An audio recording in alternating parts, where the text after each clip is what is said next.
Hola, ¿qué tal? Bienvenidos a la Jaula del Noob, edición de entrevistas. Y esta vez está con nosotros Carlos Augusto, que bien, pues algunos ya lo conocen de los BookCon pasados y también en la comunidad de hacking, por ahí estaba muy activo, pues en Underground y otro tipo de foros. De igual manera están mis compañeros del grupo Polite del OYEC y de Booksec, que era la presentación formal.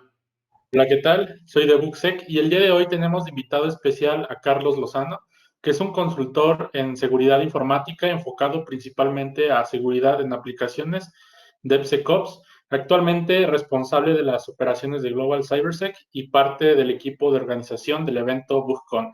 En verdad es un honor tenerte en esta nueva entrevista, Carlos. Bienvenido y gracias a nuestro patrocinador Hack by Security podrán obtener un 10% de descuento en su nueva plataforma de formación en todos sus cursos con el código JAULA10. En verdad, no se lo pueden perder.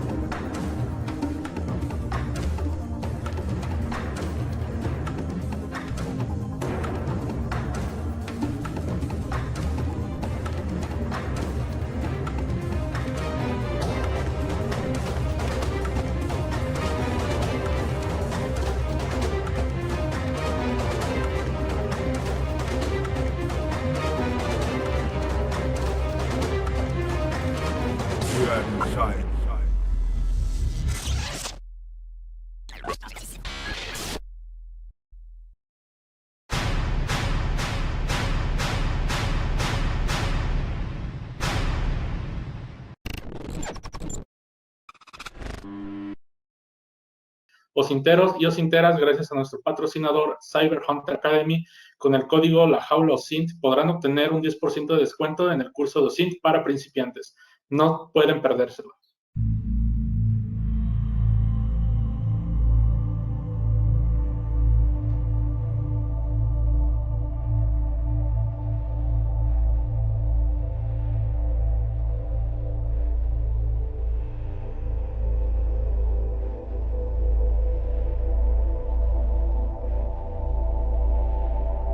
Bien, Carlos, nos gustaría preguntarte antes que nada, ¿desde qué edad surge esta inquietud por la informática y por qué decidiste, sobre todo, dedicarte a la parte de ciberseguridad o hacking ético?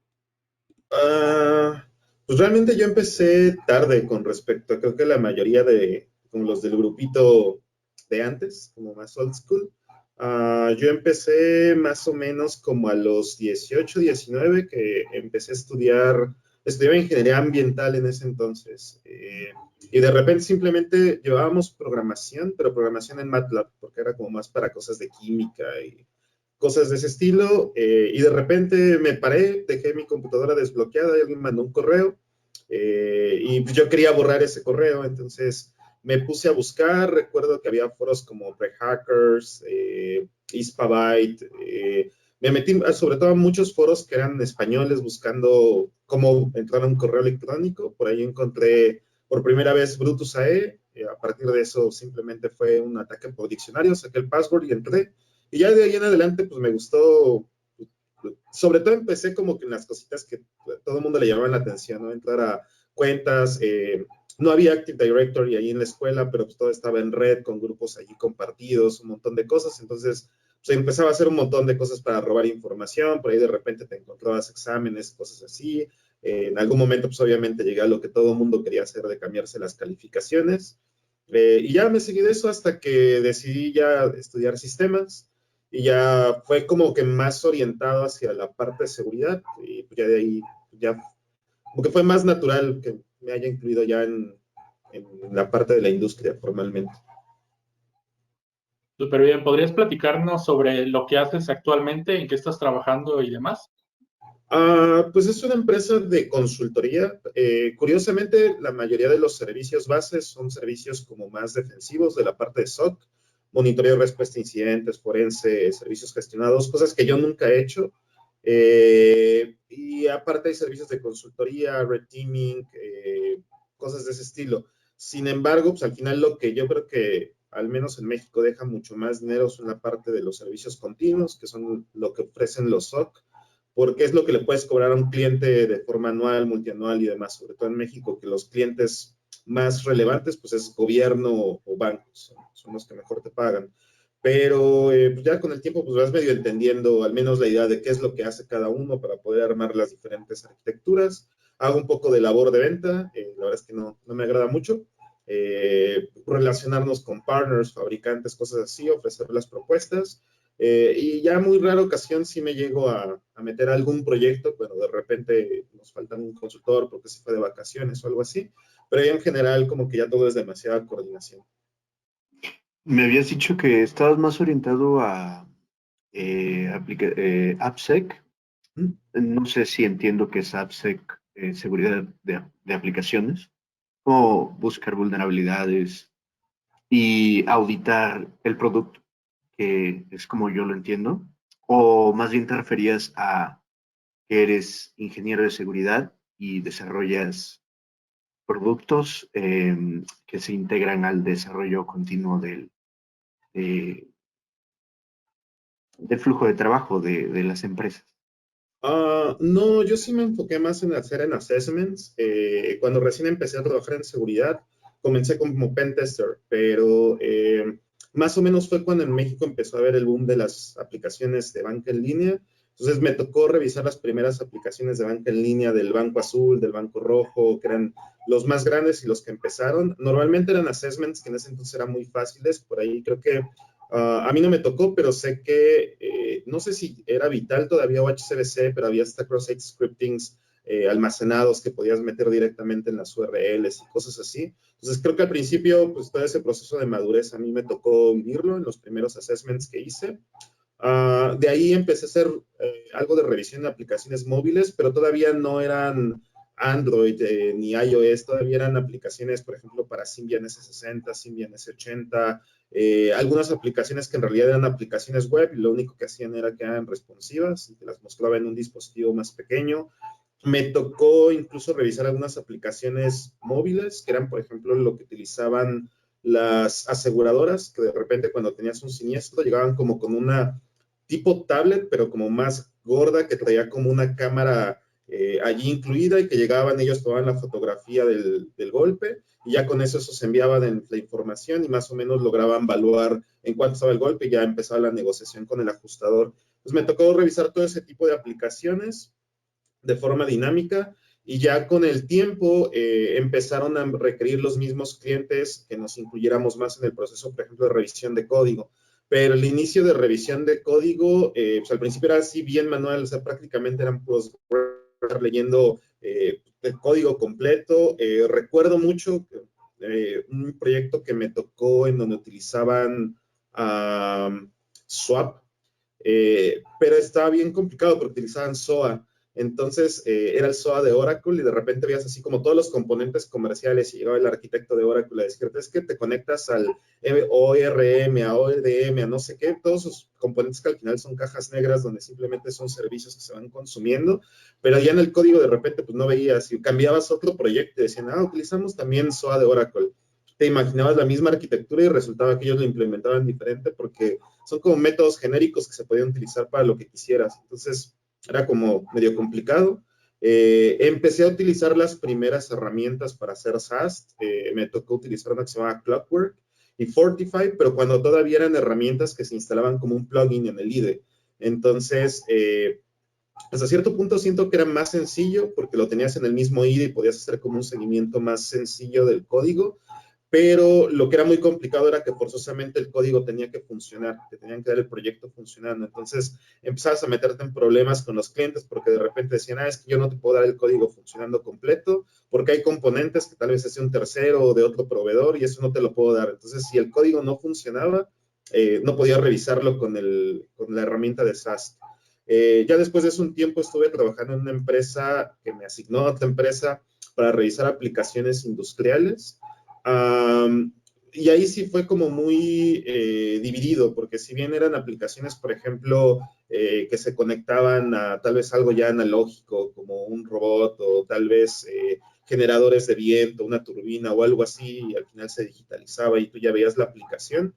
Esta empresa lo que hacía era que desarrolló como una plataforma también genérica con puros web services para manejar todo ese tipo de tecnologías. Entonces, cada una de las aplicaciones que yo revisaba al final terminaban siendo la misma plataforma del core y tal vez algún componente, un APA o algo así era lo que cambiaba. También ahí era revisión SAS, DAS. Ya empecé a utilizar más herramientas, sobre todo ya empecé a ver que, no sé si lo podría llamar maduración, porque al final puede que sí sea mucho más rápido, pero también pues, de repente ya no es tan efectivo, por ejemplo, estar utilizando muchas herramientas automatizadas. Y ya las últimas veces ha sido lo que mencionaste, empezar a incluir, por ejemplo, herramientas que ya te integren todo dentro del pipeline para que automáticamente ya el desarrollador mande su código, hace el commit, y así como ellos pasan todas sus pruebas de QA, también se pasa toda la parte de seguridad. Si algo de seguridad les salta, pues entonces en ese momento se para el pipeline y tienen que remediarlo hasta que logre pasar. Y ya nada más después de eso ya es como más tracking, sobre todo, por ejemplo, para la parte de análisis de componentes, que al final son componentes de terceros donde ellos no tienen mucha injerencia, pues ahí sí tienes que estar haciendo revisiones, actualizaciones, verificar que el componente se actualizó, si se encuentra alguna vulnerabilidad, verificar si es explotable o no es explotable. Y me ha tocado ya después de eso algunos assessments.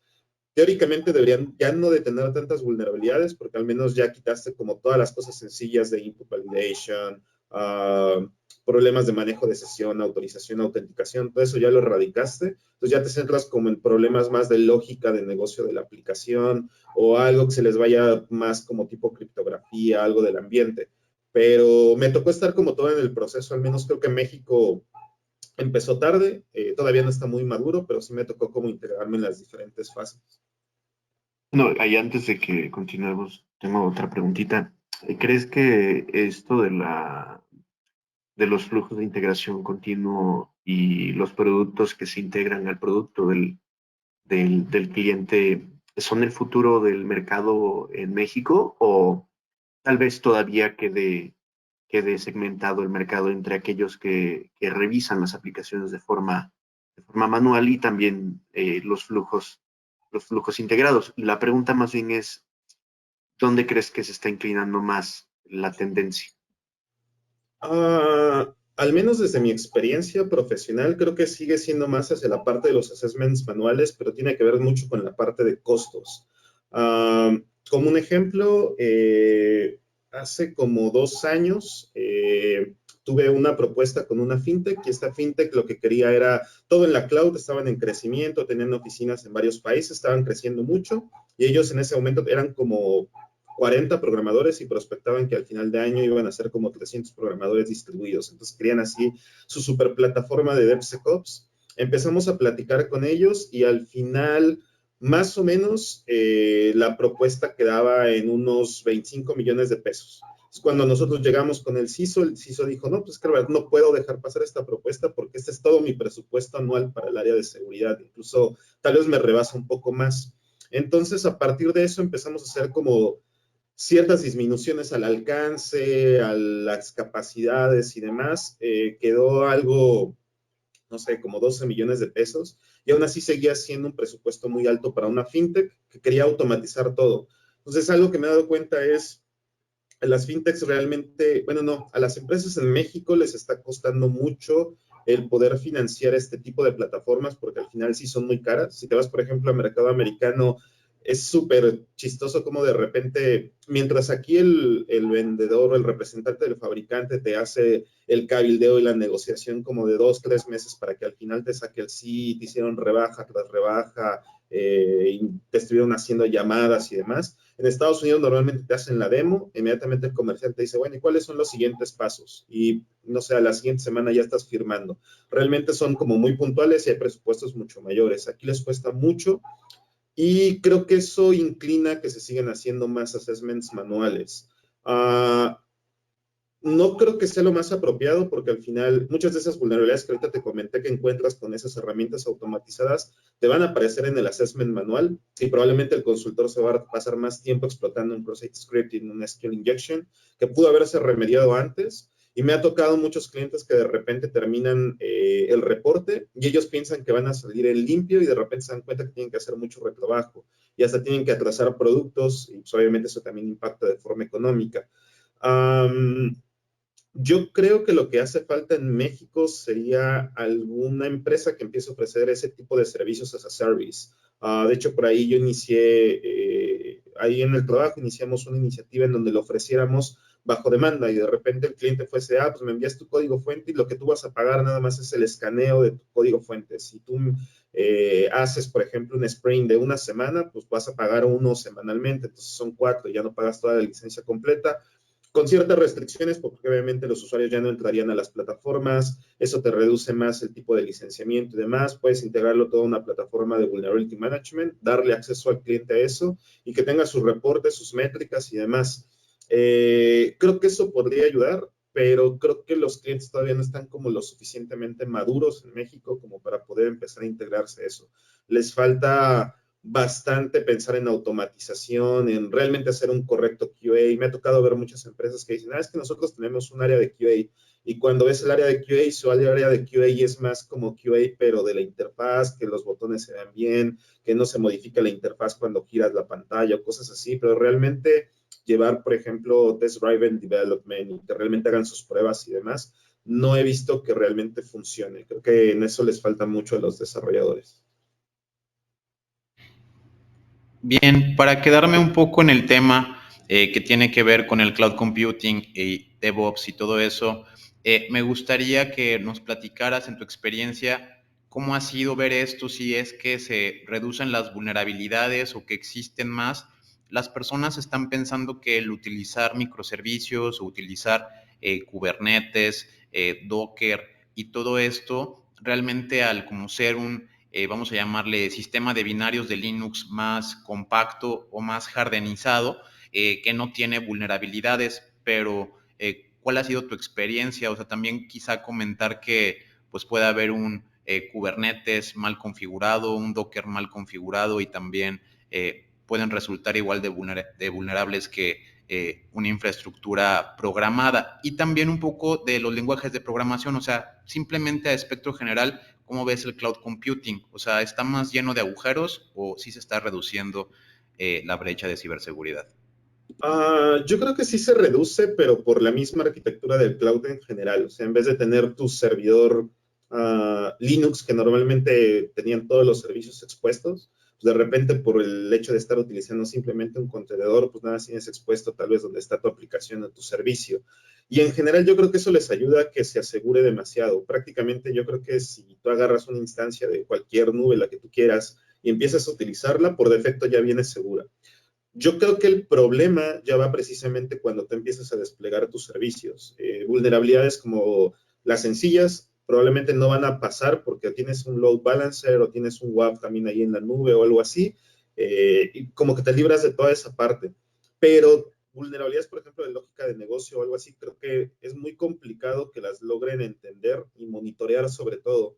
Hace poco, de hecho, platicaba con el equipo de SOC porque estaba haciendo una revisión de una banca en línea y de repente decían, es que no se vio ninguna firma, porque obviamente ellos estaban pensando ver firmas que generara un IDS. Y les decía, no, pues es que no vas a ver ninguna firma porque lo que yo estoy haciendo fueron puras peticiones y esas peticiones fueron a la aplicación, fueron normales. Pero empezamos a revisar, por ejemplo, los logs ya directamente del application server y esto está completamente también en la nube.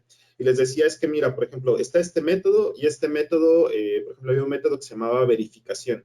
Y ese método de verificación se utiliza cada que tú quieres hacer una transacción, ¿no? Cuando te piden el token. En ese caso te pedían como el uso de un biométrico o algo así dentro de la aplicación. Entonces le decía, ve, en una sesión como de 3, 4 horas se hicieron como 1,500 peticiones.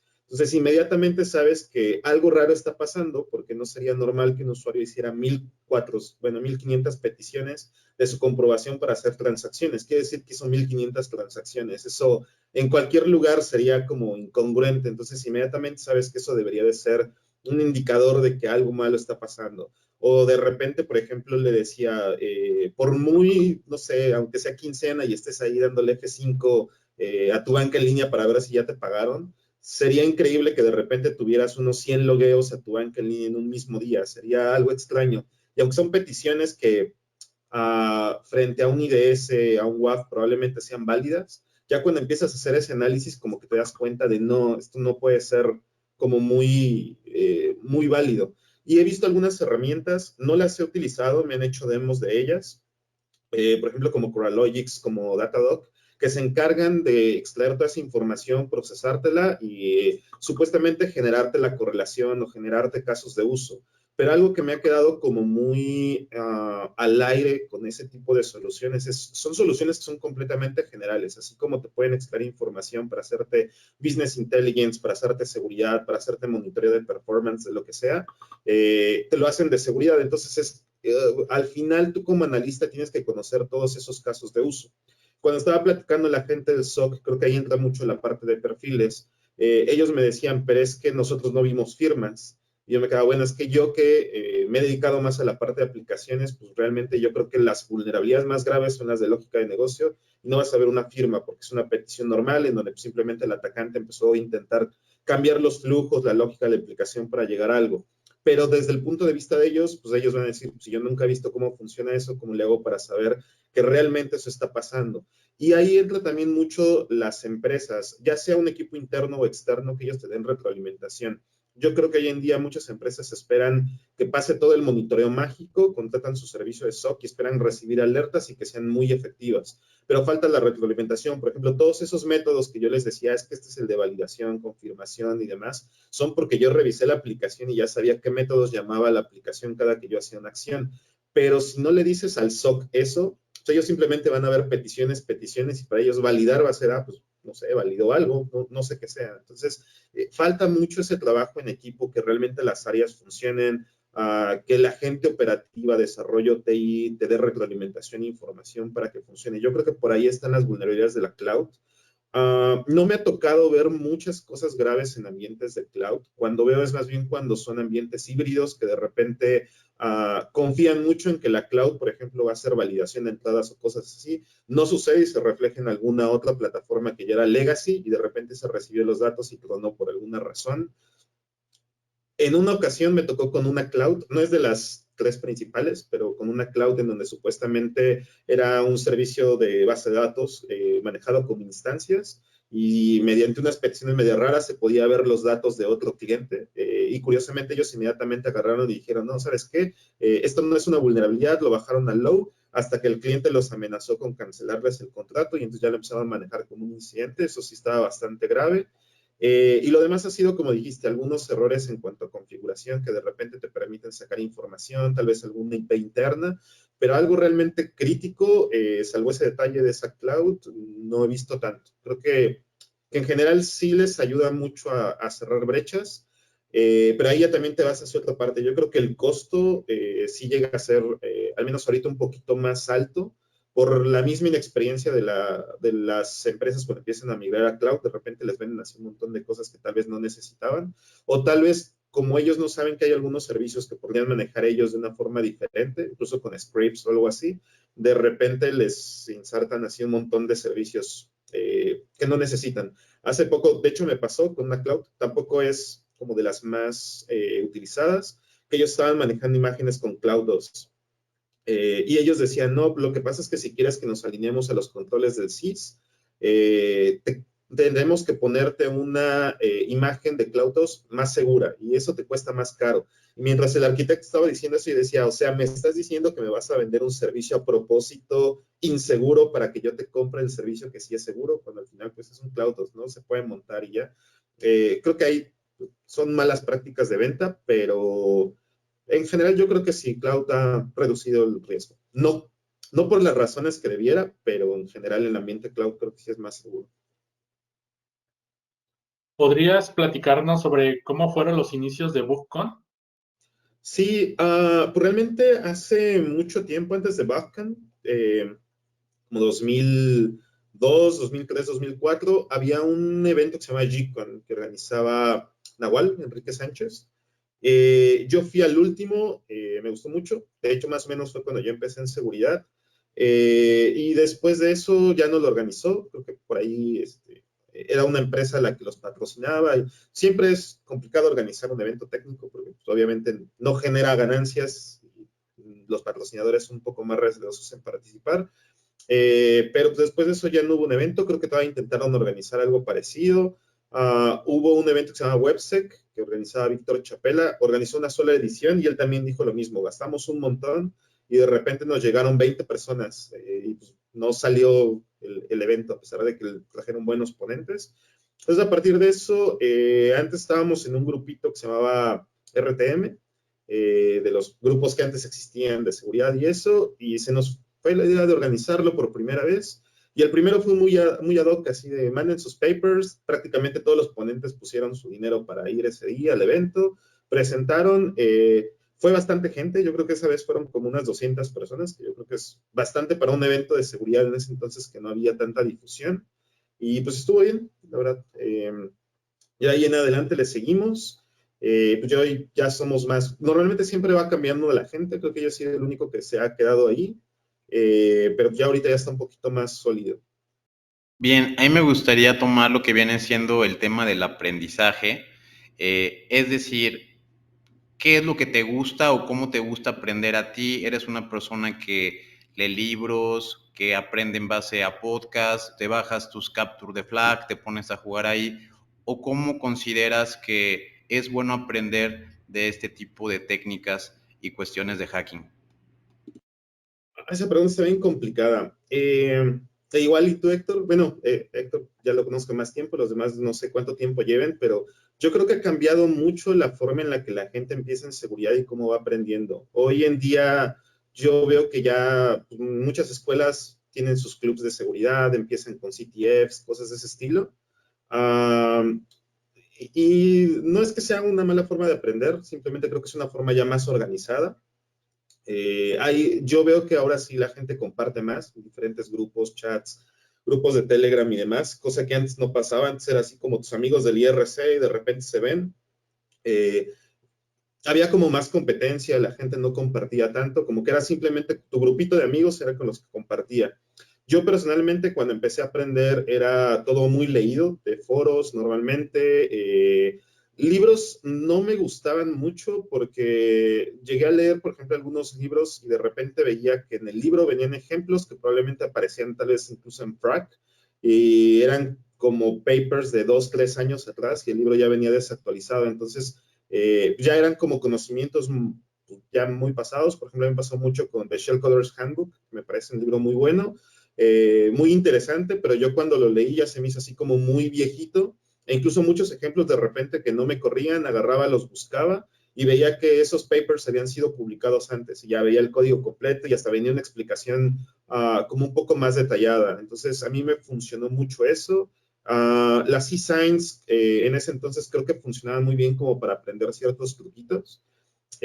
Hoy en día, por ejemplo, a mí lo que me ha gustado mucho es la parte de algunos write-ups de Bug Bounty. Sin embargo, creo que hay entre, no sé, 10 que se publican, uno está bueno y 9 son así como, ay, es que entré y te cuentan toda una historia y al final es, nada más inyecté esta cadena y ya exploté la vulnerabilidad. Hay otros write-ups que todavía son muy buenos. Creo que los blogs siguen siendo buenos. Hay así como algunos muy específicos que de repente te encuentras en Twitter de diferentes investigadores y traen muy buena información.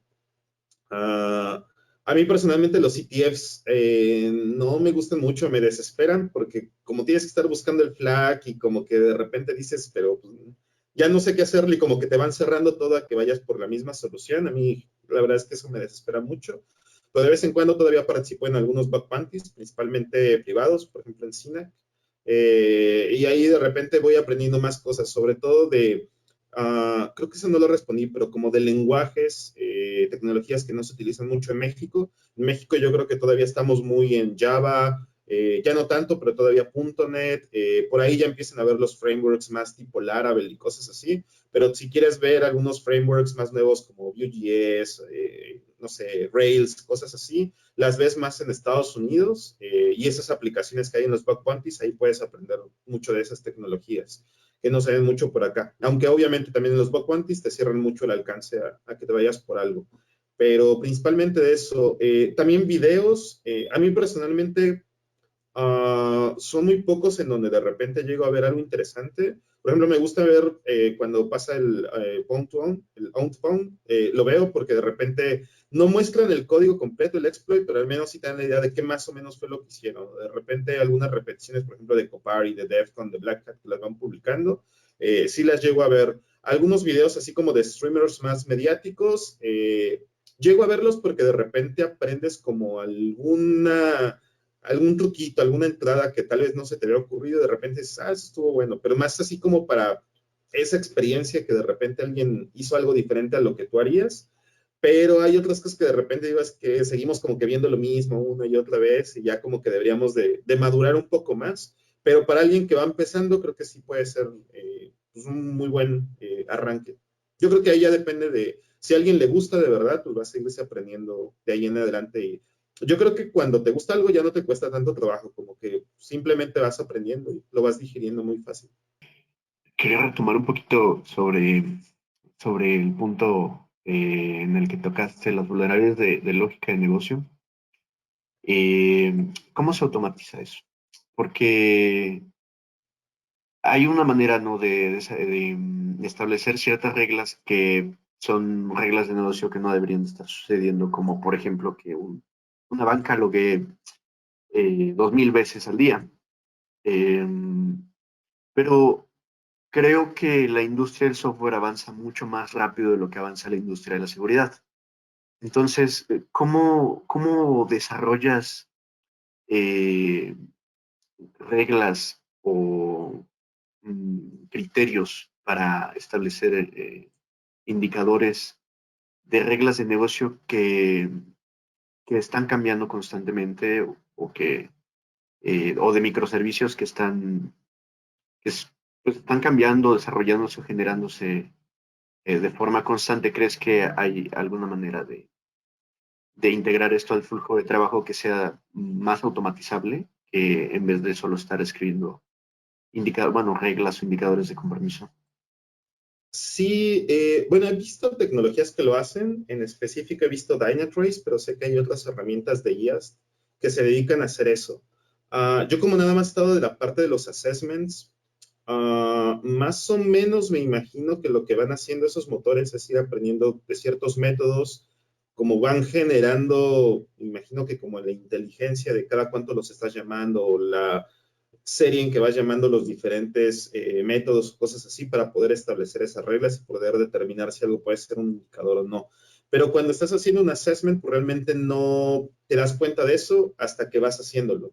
Entonces, tal vez no es, no sé, no es como un proceso, no sé, como bien establecido. Pero, por ejemplo, cuando vas revisando, de repente ves, este método se envió. Y de repente vas viendo, este método, no sé, un método que te esté refrescando la sesión. Este método lo que te está haciendo es simplemente verificar que tu sesión esté abierta. Es como que lo puedes omitir. Si de repente ves un método, por ejemplo, que cada que te logueas, agarras, le pones la huella y de repente aparece, entonces este método lo que está haciendo es validarlo.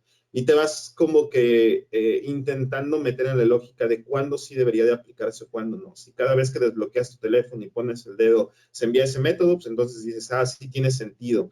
Pero si de repente, no sé, envías una transferencia o simplemente entras a otra sección y te lo pide varias veces, ya es así como es algo extraño porque se supone que yo nada más debería de meterlo una vez. O al contrario, si no te aparece es ¿por qué no me está apareciendo? Porque en muchas ocasiones sí me ha tocado que de repente algunas aplicaciones guardan información dentro del dispositivo y de repente en algún request, de repente ves, no sé, un hash o algo y ahí iba el password o algo así y lo que hicieron fue que lo almacenaban y de repente lo mandaban. Y ahí debería de ser, no, pues esto aquí debería de haber entrado con el biométrico o algo así, y enviar esa petición y llamar a este método para validarlo. Entonces, así como un proceso bien definido, la verdad no lo sé. Sé que desde el punto de vista defensivo, pues está el IAS y ellos sí hacen como todo ese tipo de cosas para generar esos indicadores, pero a mí no me ha tocado manejarlo. Me ha tocado utilizar uno que se llama AccuSensor, que viene dentro de Acunetics y NetSparker, y hace más o menos lo mismo, pero es así como instalar un agente dentro de tu aplicación, agarras, ejecutas el escaneo, y ese agente lo que va enviando es retroalimentación de lo que va capturando en el application server y se lo envía al escáner. Entonces, supone que el escáner es así como más efectivo porque sabe dónde están tus entry points, qué métodos están utilizando, si de repente encuentra algún método que desde el navegador no se ve, pues él agarra y te dice, prueba este método, cosas de ese estilo. Pero no sé, tampoco creo que sean tan efectivos todavía. Tal vez Dynatrace y eso sí, pero al menos, por ejemplo, AccuSensor, yo creo que todavía esos no son tan efectivos en esa parte. Claro, lo entiendo. De hecho, eh, algunas plataformas antibots lo que hacen pues es como correr inteligencia artificial y correr un montón de huellas que son legítimas y identificar las ilegítimas a partir pues de comportamientos que son de un usuario normal. Y a partir de ahí yo creo que puedes, pues quizás granjear un poco, entrenar la IA para determinar cuál es un comportamiento normal y levantar algún indicador de compromiso. Más o menos eso, a eso me refería. Sí, no me ha tocado esa parte. BugCon se ha convertido en uno de los eventos más importantes de ciberseguridad en México. ¿Cuál es tu sentir al lograr esto? Ah, pues se siente bien. Algo que nos dimos cuenta que está medio chistoso es que creo que Bafcan, las personas que lo conocen son como ya gente de 30 para arriba. Eso nos dimos cuenta hace poco porque de repente nos metíamos a grupos de CTFs para regalar entradas, cosas así, y nadie conocía el evento, o lo habían escuchado como por ahí, pero pues no sabían realmente qué bien, a qué se refería. Entonces, creo que está bueno, pero algo que sí comentamos internamente en el staff es como tenemos que empezar también a buscar llegar como a esos nuevos grupos, porque realmente ellos ahorita están en más cosas como Hack the Box, sus meetups y cosas de ese estilo. Entonces, ya no estamos llegando a eso y al final esa gente también puede aportar ciertas cosas. Por ejemplo, en la competencia de Bug Bounty, este año sí ha habido más gente registrada, pero en el anterior se sufrió bastante porque poníamos un montón de anuncios y de repente no llegaron muchos. Entonces, sobre todo mucho pues, se compara siempre con Argentina, ¿no? Que en Argentina llegan cientos de personas y aquí en México pues esperas 10, 15 personas y de repente no llega mucha gente. ¿Qué se puede hacer? Entonces yo creo que al final pues, es un evento, no creo que sea pues, el más grande, pero creo que es un evento que ya se ha mantenido. Y la idea es que se siga manteniendo como esa imagen de comunidad. Es difícil mantenerla, por ejemplo, ahora que ya he empezado a ver un poco más de patrocinios, de repente me dicen, es que tal conferencia la aceptan porque obviamente era del patrocinador o cosas así, pues no realmente si hay como una revisión. Aún así hay muchos problemas en cuanto, por ejemplo, de repente traer gente de otros países. Ahorita, por ejemplo, nos llegaron algunos papers que eran de Europa y nos salía, era curioso porque nos llegaban papers de Europa y nos llegaban papers de Estados Unidos. Y uno diría, no, pues sale más barato traerte un ponente de Estados Unidos. Y cuando hacíamos la comparativa por el costo que ahorita tiene el euro, te salía más barato traerte a alguien de Europa que traer a alguien de Estados Unidos. Era bien curioso. Y pues quieran no, pues también eso tiene que implicar a veces la decisión de a quién invitas o a quién no invitas, porque pues, al final tienes que costear eso. Algo que sí me da un poco más de gusto es que los patrocinadores han cambiado mucho su visión. Los primeros BuzzCon, yo recuerdo que, no sé, nosotros llegábamos, les hablábamos de BuzzCon y lo primero que nos decían era, bueno, ¿y cuánto revenue voy a tener? O si yo voy ahí, ¿cuántos tomadores de decisiones van? Más o menos cuántos leads voy a generar, cuántas ventas voy a cerrar. Y nosotros decíamos, pues que no vas a cerrar ventas. Es un evento que tiene otro enfoque. En cambio, hoy llegamos con otros patrocinadores y ya no preguntan eso, sino nos preguntan, bueno, ¿y a qué va dedicado el evento? Ok, es técnico, ok. Pues normalmente lo que primero que piensan es, puedo ir a reclutar gente. Pero ya también cuando empiezan a ver, oye, pero pues van directivos, van gerentes, ya les dices, sí, pero pues una vez te antepongo, realmente no van como en ese mood de ir a comprar o algo así, sino ellos van en otro mood más de aprender, de convivir, de hacer networking, probablemente no te funcione si tú simplemente vas a vender. Y ellos mismos sí lo han entendido, incluso en las pláticas, en algunas ocasiones nos llegaron a decir, sí te patrocino, pero tiene que ir esta plática. Y veías, te mandaban las diapositivas y era completamente comercial. Y ahorita pues sí son pláticas de gente que tiene que ver en el área y son empresas que probablemente podrían mandar a alguien comercial, pero sí están entendiendo cuál es el objetivo del evento. Entonces, creo que eso es bueno, va madurando. Lo he visto también en otros eventos, el 88 B-Sides, cuando fue en Ciudad de México, allá en Riviera Maya. Creo que ya más o menos las empresas también están entendiendo que no todo es simplemente llegar y vender, sin realmente que hay algo atrás respaldando todo eso. Bien, a mí me gustaría que nos comentaras un poquito de cuál es tu sentir de cómo ves el hacking en México como tal y bueno, ya evolucionando en Latinoamérica, pero sobre todo en México de pues sus inicios, comunidades que pues vemos que no es que hayan desaparecido, pero sí han bajado como su concurrencia, como lo mencionas. Antes había como que grupos pequeños que compartían información. Ahora ya la gente se va más al hacker.net, se va, todavía sobrevive Underground, creo que ORGMX, Hacking, pero son pocos los espacios quizá que sobreviven de foros.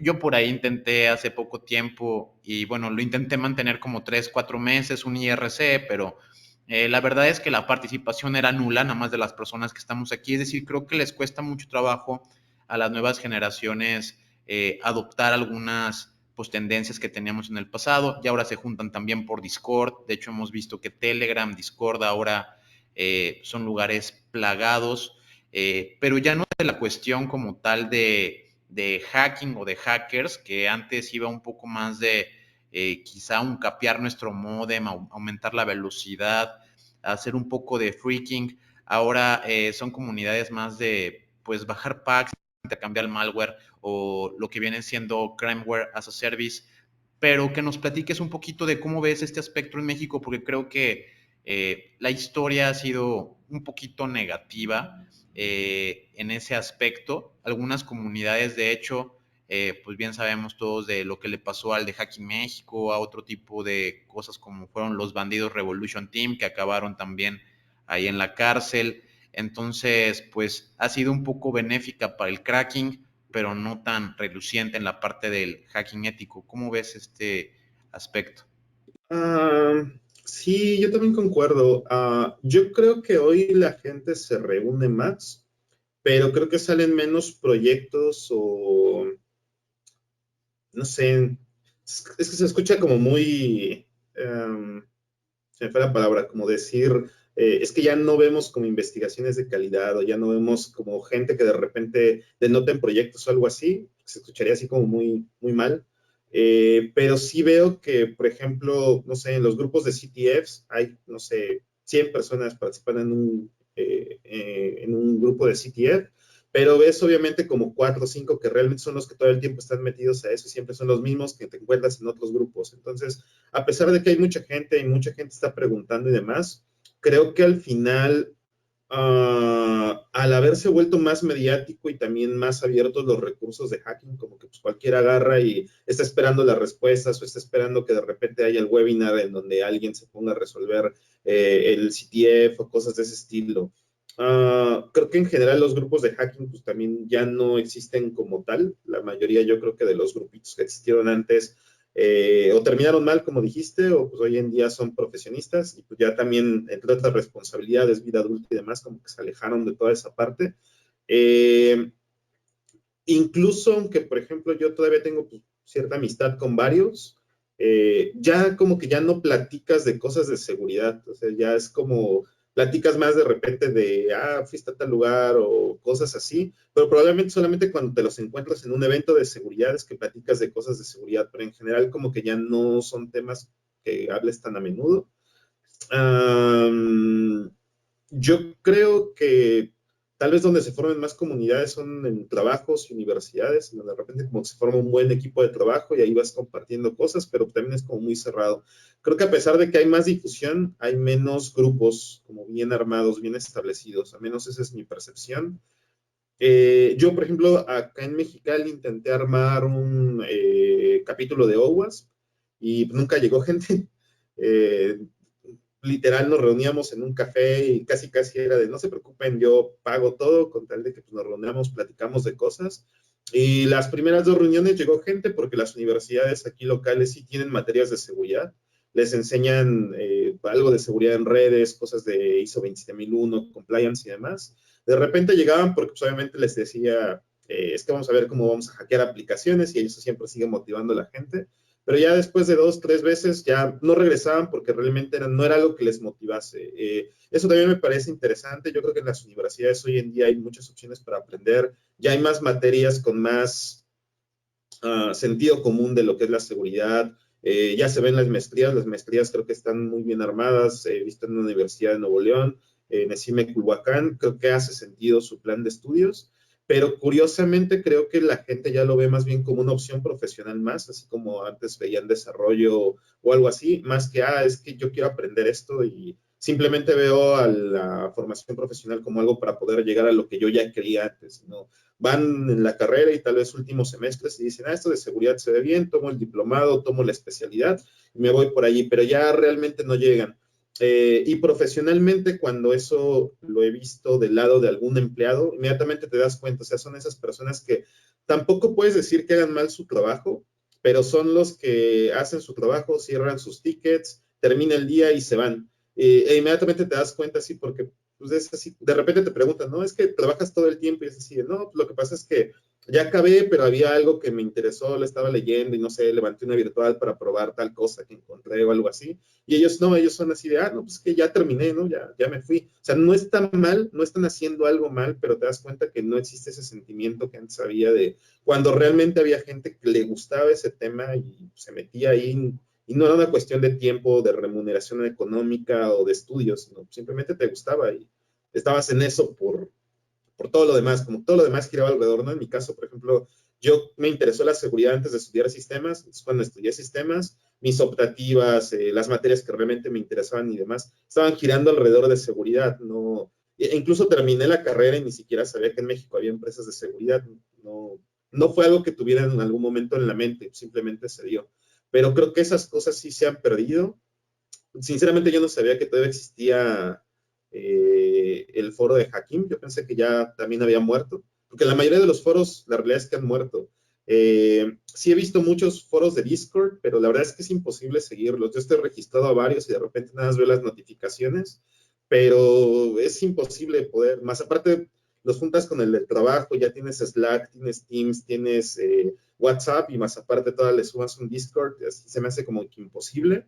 Eh, yo creo que sí falta eso. Y también los eventos creo que pueden ayudar en eso, a mejorarlo. Aunque por ahí tengo una crítica, hace poco hubo un evento de software libre, participó un amigo, y él sí es desarrollador y todo, pero dijo, voy a participar y voy a regalar unas entradas para Buffcon y todo, y me pasó el póster y cuando le dije, de estos, la mitad yo los sigo en Twitter y te puedo apostar que en su vida han tirado una línea de código, porque todo el tiempo se la pasan en Twitter y son de esos que ponen así de, el hilo definitivo para aprender cierto lenguaje, el hilo definitivo para conseguir trabajo en la industria de TI o cosas así. Dices, un verdadero programador no va a estar todo el día en Twitter, o sea, en algún momento tienen que programar. Entonces, le dije, o sea, ya son influencers, así como también en seguridad. Yo creo que hay muchos influencers que de repente enseñan cosas básicas, las enseñan bien, pero no te quita de al final es un influencer. Que está generando esa inquietud de aprender, pero al final no está generando realmente conocimiento, sino está replicando y mostrando de forma bien editada y bonito lo que alguien más hizo. Entonces, yo creo que todavía falta más. Esos recursos sirven para que enganches a la gente, pero de ahí en adelante creo que falta que realmente la gente le guste, se apasione, le interese y le siga. Entonces, no sé, yo creo que hacking en México ya no veo esa comunidad, ese sentimiento. Creo que hay gente que sí hace cosas muy interesantes, buenas, pero son como más trabajo propio que realmente estar trabajando ya en una comunidad. BuzzCon 2022 está por iniciar, pero ¿qué nos espera a los asistentes para este gran evento? Pues principalmente la parte de conferencias y talleres, eso es lo que siempre se ha tenido. En este caso, pues en esta ocasión nuevamente es presencial. Nos ha dado mucho gusto que sí ha habido bastantes registrados, llevamos alrededor de 130, estaba un poco temeroso por eso, porque con la pandemia, siendo gratuito el evento, de repente teníamos momentos en donde había 30 personas, 50 personas, entonces estaba como un poco asustado que de repente, habiendo costo, que fuera presencial, que quitáramos a la gente de otros países, que se redujera mucho, pero parece que sí hay bastante asistencia. Y lo que sí me ha gustado es que se siente como ese sentimiento de comunidad, así como ustedes nos invitaron a un podcast, nos invitaron a otro podcast, la gente de Hack the Box se sumó, hay algunos grupos que nos han dicho, oye, nos pueden regalar unas entradas, poder ir, descuentos. Entonces, creo que eso es al final lo interesante, que haya gente que simplemente diga, yo quiero ir, y pues a eso vamos, ¿no? Y ya una vez estando allí, yo creo que lo más importante es platicar, hacer networking, hablar con quien sea, independientemente de lo que hay en las pláticas, pues de repente si alguien dice algo interesante y te sientes ahí en un rinconcito, pues seguramente vas a poder aprender mucho más. La parte de las experiencias terminando, no simplemente ir a beber o algo así. En todas las pláticas siempre sale algo interesante. De repente cosas que tal vez alguien no pudo haber dicho, algún ponente, porque por su trabajo no puede decirlo por sensibilidad, pues de repente ya en una plática por ahí en un bar empieza a platicar de eso y pues incluso encuentra intereses en común con alguien más. Creo que eso es la mejor parte de todo el evento. ¿Has estado en eventos anglosajones? ¿Qué diferencias hay entre eh, los eventos latinos y los eventos anglosajones? Nada más he estado en Estados Unidos, en DEF CON y en el RSA. El RSA sí es completamente corporativo, muy de ir pasando realmente por la zona de vendors y que te den todas las demostraciones posibles y demás. Hay algunas pláticas que están interesantes, por ejemplo, en las villas que ellos también organizan. Yo creo que ahí aprendes mucho. También estuve en un B-Sides, de hecho, San Francisco. Los que son eventos de hacking, sí hay mucha diferencia con los de México. Creo que definitivamente son mucho más técnicos, mucho más avanzados. Tiene que ver mucho porque obviamente como son eventos de mucho más renombre, al menos sobre todo DEF CON, el ponente no quiere arriesgar a presentar su presentación o su investigación en un evento chiquito en donde obviamente va a salir el video o algo así, sino que se esperan a que sea en DEF CON. Ya una vez que lo presentó en DEF CON, entonces sí lo empieza a presentar en otros. Entonces, obviamente eso lo hace más interesante, se lucen más. El nivel técnico de los asistentes pues, es muy alto, entonces pues, también empieza a haber mucha más retroalimentación, más interacción con la gente. Entonces creo que eso es muy bueno. También te llegas a encontrar algunas pláticas que no son buenas, que de repente dices, ¿cómo fue que lo aceptaron? Pero también es complicado estar revisando papers. Yo ahorita en BuzzCon ya no me toca esa parte, pero en algunas ocasiones sí de repente nos enviaban y era así de, es que no sé si sí o si no, y le pides detalles y como que es complicado que logres tener realmente una perspectiva de si realmente la plática es buena o no, o el ponente o algo así. Las empresas, yo creo que también eso tienen un nivel de madurez muy diferente, se involucran completamente. Aquí en México, ahorita les comenté que yo creo que las empresas empiezan a patrocinar otro tipo de eventos porque los empiezan a mirar con otros ojos, pero yo creo que todavía les falta involucrarse más. Al final, por ejemplo, hay empresas que son de seguridad, que patrocinan eventos de seguridad, pero allá no se quedan allí, sino que también llegan, montan su stand y en vez de simplemente estar arreglando souvenirs, empiezan a hacer sus propias pláticas, se rentan por ahí un bar cercano, un restaurante cercano y hacen su propio evento dentro del evento, entonces empiezan a compartir más cosas que yo creo que aquí en México le falta más ese involucramiento. Y en recursos, que la verdad es que sí es muy diferente la cantidad de recursos que puedes obtener allá y pues obviamente puedes ofrecer un evento mucho mejor. Yo creo que esas son las mayores diferencias, pero yo creo que en Latinoamérica también se puede. Hay un ejemplo claro que es Ecopari, que recién pasó, pero también no me acuerdo cómo se llama, creo que se llama Roadsec, el de Brasil, creo que también está bastante grande, y el 8.8 de Chile también creo que ha crecido mucho, sobre todo que ellos agarran y lo empiezan a organizar en muchos países, también es un esfuerzo bastante grande estarlo haciendo así. Bien, esta pregunta pues puede ser un poco controversial, pero dado a que está por reformarse o están intentando hacer la nueva ley de ciberseguridad después del hackeo a la Sedena, ¿cuál es tu perspectiva con respecto a esto? O sea, ¿es importante un marco legal? Muchas personas se quejan precisamente de eso, o antes era un común denominador que decían, bueno, es que en México hay muchos ciberdelincuentes o hay cracking y todo esto está proliferando porque pues no hay leyes de ciberseguridad, no existen mecanismos para poder enjuiciar o encarcelar a estas personas. También existe otra vertiente de personas, y yo me incluyo, en las que pues ya hay muchos inocentes en México en la cárcel por otro tipo de delitos, y quizá esto podría ser algo que vaya en contra quizá de los hackers, no solamente los de sombrero negro, sino también los de sombrero blanco, sombrero gris, blue teamers o red teamers, si no se especifica correctamente pues todo este tipo de normativas. ¿Tú qué opinas de estas leyes de ciberseguridad? ¿Son o no la respuesta para que se vaya erradicando ese tipo de delitos? Yo creo que sí es la respuesta, pero la verdad el hecho de crear una ley se me hace muy complicado. Hace algunos años, como 4 o 5, que empezó lo de un proyecto que traía la OEA, que fue con el gobierno de Peña Nieto y que también hubo unas reuniones en el Senado y después involucraron a la industria y demás. A mí me tocó participar cuando empezaron a involucrar a la industria. Y ahí, por ejemplo, apenas era la iniciativa para la parte de la Ley General de Ciberseguridad. Y a mí, por ejemplo, se me hacía inentendible porque decían, es que todos los sistemas con información crítica deben de ser protegidos. Y así, pues sí, ¿no? Como que es por lógica, y si te vas a los cumplimientos de normativas y la Comisión Nacional Bancaria de Valores, la ley de aseguradoras y piensas y demás, ya establecen que debe de estar protegida, entonces era como, bueno, sí, pero ya lo sabíamos. Como que al menos, tal vez yo como con una perspectiva de cómo realmente son las cosas más tipo hands-on, como que esperaría que dijeran, bueno, pero dime qué controles específicos tengo que aplicar o qué estás esperando de mí, ¿no? Porque por ejemplo, en una auditoría común, ¿no? De ISO 27001 o algo así, de repente llega el auditor y te dice, oye, ¿tienes respaldo? Sí, aquí está mi disco duro.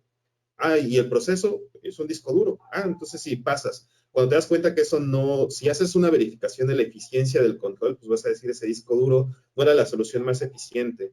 No sé, también se involucran cosas como presupuestos o cosas así. Eso también es algo controversial, pero por ahí alguien había, en Twitter, ¿no? Cuando empezaron todos los hilos de los comentarios, decían, es que en este gobierno no hay presupuesto, no se invierte en ciberseguridad y demás, pero si te agarras y te metes a Compranet y ves un comparativo de las licitaciones actuales versus las del sexenio anterior, la realidad es que los números son mucho más altos en este. Y a mí me ha tocado ver proyectos que de repente aumentaron en 10x el presupuesto de esa misma entidad con respecto al sexenio anterior, pero pues que si empiezas a ponerte más crítico en las bases, pues de repente, eso pasa en todos los gobiernos, ¿no? Pero empieza a ver los candados de cómo alguien empieza a orientar la licitación hacia alguien más. En este gobierno, por ejemplo, hay una ley, no sé si es ley o algo similar, pero que establece la oficina de Internet de la presidencia, en donde establecen cuáles van a ser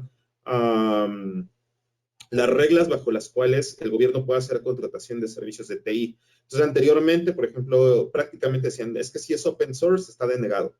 Hoy en día, por ejemplo, te dan puntos extra en las licitaciones si tú ofreces soluciones open source. Y esto es porque hay muchas empresas que de repente no sabes ni de dónde salieron, que llegan y te dicen, es que este Fiat Sins te funciona mejor que todos los fabricantes que son comerciales, y se quedan así de, oye, pero es que no cumple con esto y esto y esto. Ah, pero mira, es que ya en la licitación gané puntos porque este es open source. Y aparte soy una pyme y entonces eso también me da más puntos. Entonces, no sé, o sea, entre malos manejos, corrupción, desconocimiento, es todo el mundo. Yo no me atrevería mucho a opinar porque al final no tengo, por ejemplo, los conocimientos de la base legal como para saber realmente qué se está buscando, pero hay cosas en donde sí puedo ver que no hay sentido. Por ejemplo, ahora que decían es que la Guardia Nacional se va a encargar de la seguridad y es porque ellos tienen el CERT-MX que se quedaron de la Policía Federal. Pues sí, pero cuando hablas de un CERT, realmente, ¿cuál es el alcance de ese CERT? No es como que el CERT se vaya a poder a monitorear todas las redes del país, de todos los ISPs para hacer el monitoreo y decirte qué está pasando. Y si la gente que ha ido al CERT-MX o a cualquier otro CERT, se va a dar cuenta que es un equipo pequeño que obviamente no va a poder monitorear lo de lo demás. Entonces, por ejemplo, había una parte de la regulación de las fintechs que a mí se me hizo muy interesante, en donde ponían, a ver, las fintechs pueden contratar a la empresa que quieran para que les haga sus servicios de seguridad, pero esas empresas tienen que cumplir con este perfil por ley y te ponían cierto tipo de experiencia, que la empresa realmente está enfocada a seguridad, que su persona legal realmente establezca dentro de los criterios de la acta notarial que se dedican a servicios de consultoría, TI y demás. Entonces dices, bueno, esto realmente desde un marco legal me está asegurando que no puedo ir y contratar a cualquier empresa y que me venga a ofrecer un servicio de seguridad, sino que tiene que ser un perfil específico. En las licitaciones, el uso de de certificaciones también es bastante controversial, pero yo creo que cuando vas a ciegas a contratar a un proveedor, pues sí te puede dar una idea de, ok, espero que un proveedor me pueda ofrecer 1, 2, 3 OSCPs que tengan experiencia en esto. De repente eso es lo que utilizan como candados para hacer malos manejos, pero de entrada creo que sí te ayuda a filtrar un poco quién te va a ofrecer el servicio y a lograr perfilar realmente a quién está ofreciendo. Por ahí hubo algo controversial, no era específicamente en seguridad, pero que decían que querían hacer que en México la cédula profesional fuese similar como las certificaciones y que cada cierto tiempo expirase y tuvieses que renovarla. Mucha gente empezó ahí a criticar y decían que como los políticos no estudian, pues a ellos no les beneficia nada, pero por ejemplo yo no lo veía mal, porque al final, pues sí, te graduaste de ingeniería en sistemas computacionales hace 10 años, pero pues, los ingenieros en sistemas de hace 10 años les enseñaron COBOL, Fortran, y hoy en día te enseñan Java, te enseñan Laravel, te enseñan frameworks, entonces te meten cosas de cloud, entonces sí va cambiando ese conocimiento, y creo que sí es importante, porque creo que por eso nos encontramos de repente muchos directivos que no se les quita su mérito que hoy sean directivos, pero que de repente platicas con ellos y te hablan de un contexto completamente diferente al real, que te das cuenta que ni siquiera entienden qué es lo que sus propios empleados realmente están haciendo, están trabajando, y te preguntas, bueno, ¿cómo puedes dimensionar el esfuerzo que eso cuesta? ¿O cómo vas a cotizar algo que no entiendes? ¿O las complicaciones que puede dar ejecutar ese servicio? Entonces hay muchas cosas, no tan en la parte legal, pero que entran dentro de ese entendimiento de ¿para qué quieres una ley de seguridad?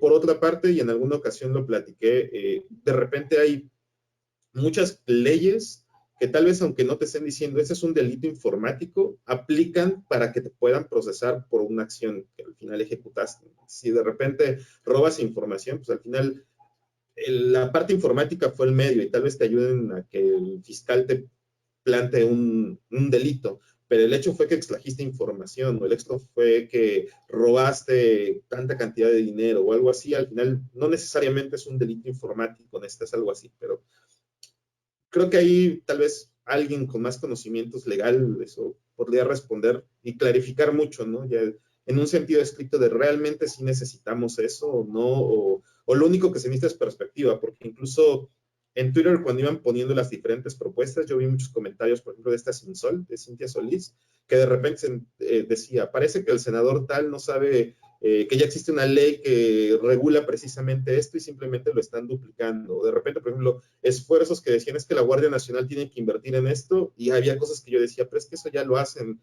las instituciones, no necesitas crear otro marco regulatorio cuando ya tienes ese marco regulatorio. No creo cómo se llama el nuevo, pero lo que antes era Matixi, que ahora ya tiene otro nombre, y querían volver a crearlo de nuevo, y es así de, pero si ya existe ese manual, ¿para qué necesitas otro más? Cosas de ese estilo. Creo que en general hay mucho desconocimiento. Lo que es así, yo no confiaría en que el gobierno desarrolle ese tipo de marcos regulatorios porque creo que no tienen el conocimiento. Y algo que he notado es el gobierno lo que hace es reúne a los expertos que él mismo tiene, que no son expertos, y a partir de eso genera esas propuestas que votan otros que no son expertos en el tema. Entonces, se vuelve un ciclo muy complicado. Que organizar un evento implica muchísimo esfuerzo, tiempo y demás, pero ¿podrías platicarnos cómo, como un detrás de cámaras en la organización del evento BugCon? Eso sí es completo un desastre. Justo en el podcast pasado me preguntaban algo como, explícame cómo lo organizan, porque no creo que sí, ya simplemente como despiertas un día y dices, voy a organizar un congreso. No, la verdad es que sí es muy así. Por el mismo hecho de que no buscamos un beneficio o algo así, probablemente no tenemos así como una ruta de, sí hay que buscar patrocinadores y tú te divides a esto o algo así, sino es simplemente de, hay que hacer esto, ¿quién lo puede hacer? Ya, se los dejamos, todo es como muy de voluntarios. Siempre siento que nos gana el tiempo. Aquí ahorita ya falta una semana y siento que todavía faltan muchos pendientes. De repente ya ahorita en la recta final te das cuenta de tal vez debimos de haber hecho y esto y esto y esto. O de repente hay cosas que decíamos, no, es que eso no vamos a tener dinero para hacerlo y de repente ahorita es de tal vez sí lo debimos de haber hecho, habíamos aprovechado y ahorita ya no podemos. Es muy complicado, muy desorganizado, sinceramente. Muchas ocasiones siempre les pedimos mucha comprensión porque hay muchas cosas que se nos van, pero pues al final creo que también eso es algo de lo que justamente denota BugCon, es un asunto de comunidad, voluntariado, en donde las personas que lo organizan es porque de repente dijeron, oye, a mí me gustó y quiero participar, y no es como algo que tal vez sea como planeado de empresa, bien armado, que de repente digas, es que vamos por tal objetivo económico, o es porque lo vamos a utilizar para, no sé, de aquí lanzar una empresa y ofrecer servicio o algo así. No, es algo completamente independiente para todos y eso es lo que también lo vuelve como más de comunidad y más abierto para la gente. En verdad, ha sido una entrevista demasiado interesante, Carlos. Muchísimas gracias por tu tiempo y por tus respuestas. No, al contrario, muchas gracias a ustedes. Pues muchas gracias, Carlos. En verdad, un gusto tenerte por aquí. No sin antes recordar que, pues en verdad, yo hace muchos años fui a uno de los primeros BookCon. La pasé muy bien. Te encuentras personalidades que pues están en la industria, que toman en serio sus investigaciones. Para nada son novatos o gente experimental ahí tratando de hacerla. En verdad, pues también hay hackers y hay talento nacional y creo que el BookCon es un lugar sin duda para que puedan aprenderlo, así que ya lo saben ahí en casita los que están escuchando, la siguiente semana pues pueden ir al evento, el sitio oficial es bookcon.org para que por ahí puedan entrar y comprar sus tickets. Muchas gracias a todos, esto fue La Jaula del Noob.